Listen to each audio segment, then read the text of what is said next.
How's it going, everyone? Welcome back to the Rads YouTube channel, or welcome to it if you are indeed new, and some of you definitely are, because 65.3% of you are not subscribed. Now come on, let's sort that out, shall we? That's not good enough. So please, if you're new and you like what you see, consider subscribing. I'd appreciate that. But anyway, enough with the orders. Let's talk about the Grimsby game in the League Cup and just general, as always, Nottingham Forest transfer news, because there's plenty of that. And of course, I can't actually tell you exactly how the Grimsby game went in fine detail, saying, yeah, he had a good game, he wasn't very good, because couldn't watch it, because Sky and the EFL just think that's illegal to let fans watch their team play. I know, mental. I will actually be able to do a few away reactions this season like I did last season, which I really enjoyed doing with my dad, of course. They were always great fun. This season, haven't been able to do any at the moment because I can't watch the away games. But thankfully, after the Man City game, I can. So that's great. 3-0 win, comfortable in the League Cup in the end. Finding out who we're going to play tonight in the second round, or third round actually overall. It was easy, to be honest. I mean, you look at the momentum bar. Doesn't really suggest it, does it? Because Grimsby were quite significantly the better side in the second half. I mean, it was all Forest here. We eased off quite clearly in the second half. We had a few moments. I mean, one of the goals came in the second half. Looking at the lineup, it was a very, very different team. Only that was to be expected. Don't know why we're in dark blue. Don't think I should read anything into that. Really different team. Everyone there besides Mighton, according to the ratings, had a good game. Not sure whether I should read anything into it. I'd love to be able to tell you, but I couldn't watch the match. Cafu proving his worth. Surridge, two fantastic finishers yet again. He is an incredibly good person in front of goal. Honestly, if I want to guarantee that there's going to be a goal, I'd pick Sam Surridge out of all our strikers. I mean, Dennis had a great debut. One is obviously very good. Johnson, they're all brilliant. But Surridge, I think, has the best finishing ability of the lot, in my opinion. That's just my opinion, but I just think he is such a smart finisher in front of goal.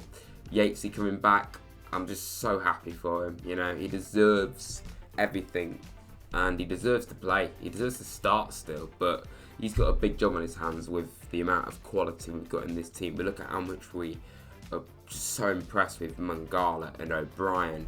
We then have Freuler come in, and granted, okay, it's against League 2 opposition, but he is a smart footballer. And again, can't tell you the ins and outs of his game here, but he was starting in the Champions League last season and has had a number of seasons at the top level. So again, we've got a really, really smart player on our hands there. Just strange seeing a Forest player wear 23 and it's not Joe Lolly. Aaron Donnelly, not so much. He's not going to play, obviously, but a really, really good young prospect. Big fan of Aaron Donnelly. Watched him play in the Notts County friendly. Really impressed with him. Played at centre back and as a left wing back. And I also spoke about him quite highly in my youth roundup video essay. Which, speaking of video essays, I want to do more of. I really do, but I just can't think of the ideas. So if you want to see anything like that, there's a playlist on my channel if you want to get an idea what I'm talking about. Please just let me know some ideas. It doesn't have to be about Forest, it can be about anything you want. So just give me a few ideas if you would like to see me do more of those. A guy that came on in Zash Abbott, he was, where is he? There he is. I mean, he only got a few minutes, but he's the second youngest player to ever play for Nottingham Forest, which is a fantastic achievement for him. He's only 16. He's not even got his GCSEs. It's a fair play to him for that. Dale Taylor also came on as well. It's good to see some of the youth get a go. Hopefully Curate, by the way, is not injured, because we can't afford another injury. But in general, a really, really standard, impressive routine win, and bring on the next round. Hopefully it's at home so I can bring you a vlog for that. Oh dear. I see a Twitter notification, and it's Fabrizio Romero tweeting that James Garner's linked with Southampton and Everton. Cheers, Man United. Thank you. You could have just put him up for sale at the start of the window. You were never going to play him, you know. You were always going to go out and get De Jong or Casemiro or Neves or someone like that, Rabiot. You knew you weren't going to play him, but you decided, you know what, let's be evil. Let's just not let Forest have him back. Let Forest sign the world in midfield, and then we'll sell him to a rival. Cheers for that. I'm not at all triggered by that. Now, since I did my last transfer round, we have actually signed Morgan Gibbs-White, but we all know about him, so I'm not going to go into too much detail. But unbelievable. I'm just so happy we've actually got it over the line. Such an incredibly talented, gifted player that has a huge future. He is everything I love in a footballer. Just causes problems left, right and centre for the opposition. Fast, technical, versatile. I'm buzzing. I'm so excited to see Morgan Gibbs-White play for us. And let's take a look at the squad depth map, shall we? We do this every single week. Everyone seems to like it as well, which is great. I have corrected the spelling of Richard Araya. I got that wrong, so apologies for that. So one of the comments hit me up on that. Gibbs-White, he can play in quite a few positions. I just put him in the number 10 role and in at least one of the wing positions. But looking at the rest of the team now, you'd argue a case maybe one more defender wouldn't go amiss. Someone that could play in multiple positions, a centre-back and maybe a right wing-back. And if Nick Carter's going to be out for a while, if Kuate's out as well, which I don't think he will be, we're going to need someone else. How about Janfeldt Tanganga? That would be a fantastic bit of business. Young, versatile, out of favour at Tottenham. He's been on the bench the last 2 games, didn't come on for Spurs, wasn't even on the bench on the opening day. Apparently Leeds, Newcastle, Everton and AC Milan all interested in him.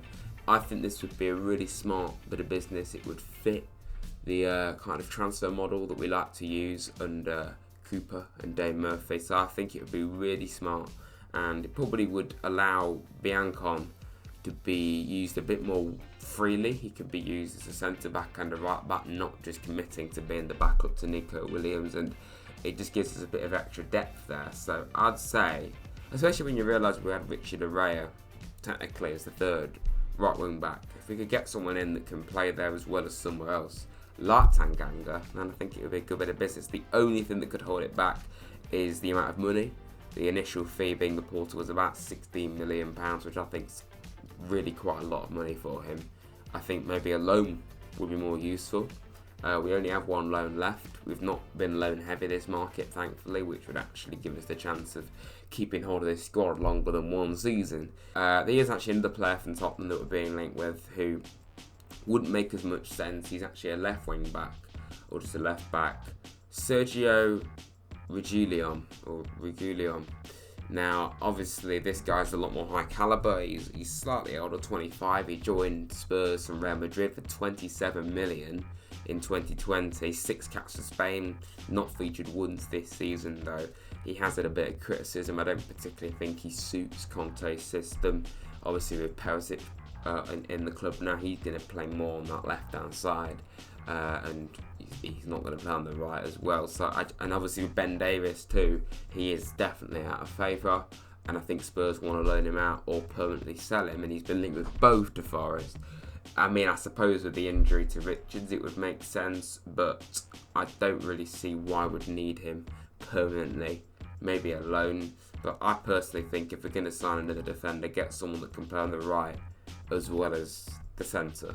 And I think Tanganga would suit that really well. A few of the rumours are Willy Bolly coming in potentially from Wolves. 1 million was the initial bid according to John Percy. 31, not really too keen on this one, to be honest. He's been there and done it before, got lots of experience, but if you want to try and replace Niakate outright with a fast centre-back, I haven't watched Willy Bolly enough to say whether he's really quick, but I don't see him being as quick. Or quite the same kind of player as Niakate. So I wouldn't be too keen on Willy Bolly. He's not bad, but I just think we can do better. A few other rumours. Serge Aurier. We've just been linked with loads of Tottenham players. I mean, he's a free agent now, so this would be really, really cost effective. 29, still got a few years left in him. He spent last season on loan at Villarreal.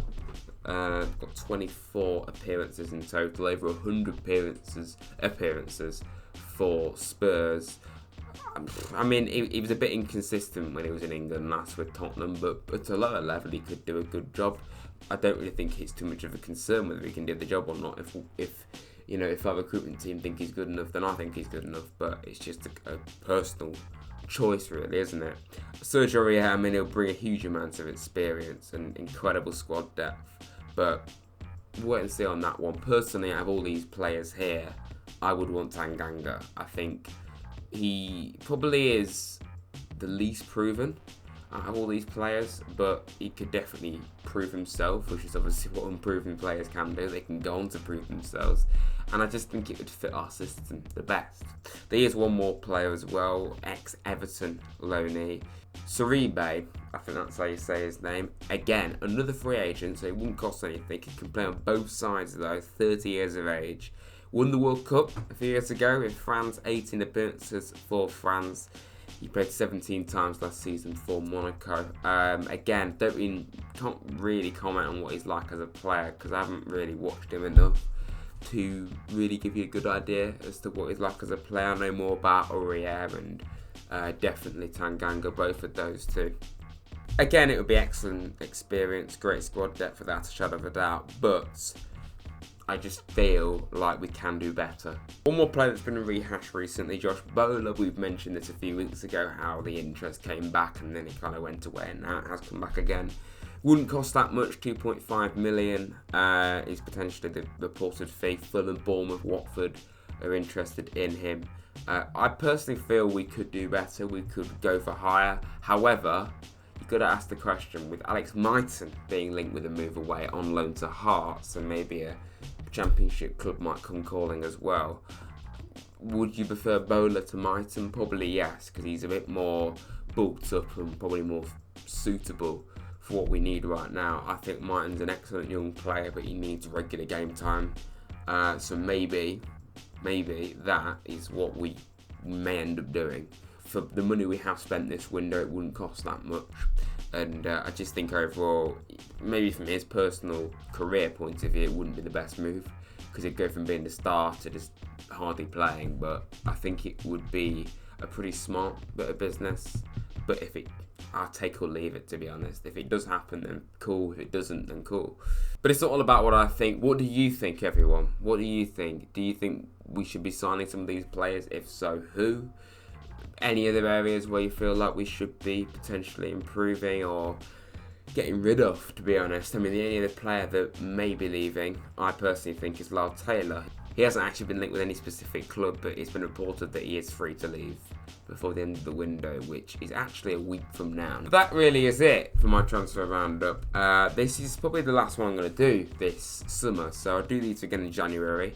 I'm going to do an entire roundup next week, as well as rounding up every team's transfer business and probably doing a tier list. If you have enjoyed this, everyone, please hit the like button, subscribe to Rads if you're new. Some neutral content hopefully on the way, as well as plenty of Forest stuff as well. So yeah, thanks for watching, everyone.